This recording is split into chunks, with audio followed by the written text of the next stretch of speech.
3 बार के रहे महामंत्री, पूरा राजस्थान का दौरा किया हुआ अनुभवी व्यक्ति, सांगानेर जैसी सीट से जीत के आए। भरतपुर को लोहागढ़ कहते हैं, लोहागढ़ का व्यक्ति लोह पुरुष बन के राजस्थान को आगे बढ़ाएगा। हम उनके अगुवाई में पूरे प्रदेश में काम करें।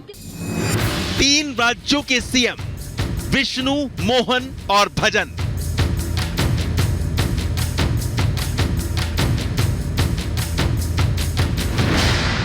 तीन राज्यों के सीएम के ऐलान ने हर किसी को चौंकाया है। राजनीतिक हलकों में बीजेपी के मोदी शाह युग की कार्यशैली की चर्चा भी खूब हो रही है। 2024 के समर का भी आगाज होने वाला है। ऐसे में यह माना जा रहा है कि यह फैसला 2024 के समीकरण को लक्ष्य करके किया गया है।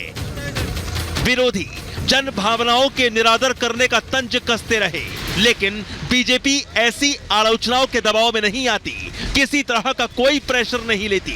मोदी की रणनीति भी खुद मोदी ही जानते हैं, इसे भांपना किसी के बस की बात नहीं। ये चौंकाना तो मोदी जी की कार्यशैली का हिस्सा है और ये भारतीय जनता पार्टी में ही संभव है कि एक साधारण से कार्यकर्ता को अचानक से उठा के कह दिया जाता है कि तुमको बड़ी भूमिका निभानी है। तो कोई भी किसी भी समय किसी भी भूमिका में आ सकता है।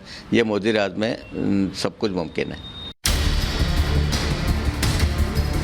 जिसकी जितनी आबादी उसकी उतनी हिस्सेदारी की बात तो विपक्ष करता रहा है, लेकिन इसे सही तरीके से लागू बीजेपी ने किया है, जिसने तमाम राजनीतिक दलों समेत पूरे इंडी गठबंधन के समीकरणों को ध्वस्त कर दिया और जातिगत समीकरण से 24 साधने का सपना देखने वाले राहुल गांधी को तगड़ा झटका दे दिया है।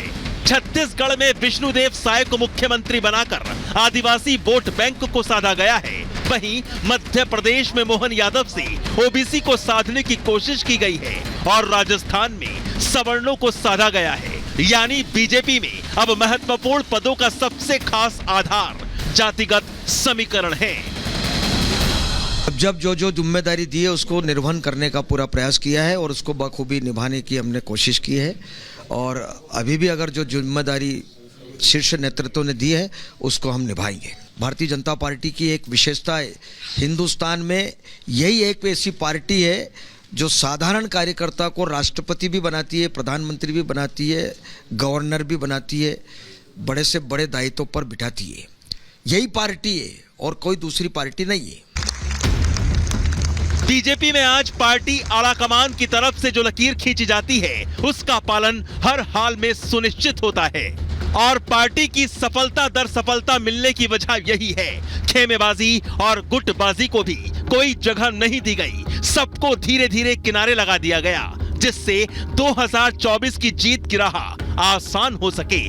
बहरहाल तीनों राज्यों को अपने मुखिया मिल गए हैं। पार्टी ने इनकी जमीनी स्तर के कार्य और उनकी जाति के समीकरण के आधार पर जिम्मेदारी सौंप दी है। 13 दिसंबर को छत्तीसगढ़ और मध्य प्रदेश में शपथ ग्रहण होगा, वहीं 15 को राजस्थान में। लेकिन ये तो तय है, बीजेपी में नेताओं को अब समझ लेना चाहिए कि पॉलिटिकल शो के बजाय कार्यकर्ताओं की तरह काम करने वालों को ही कुर्सी मिलेगी।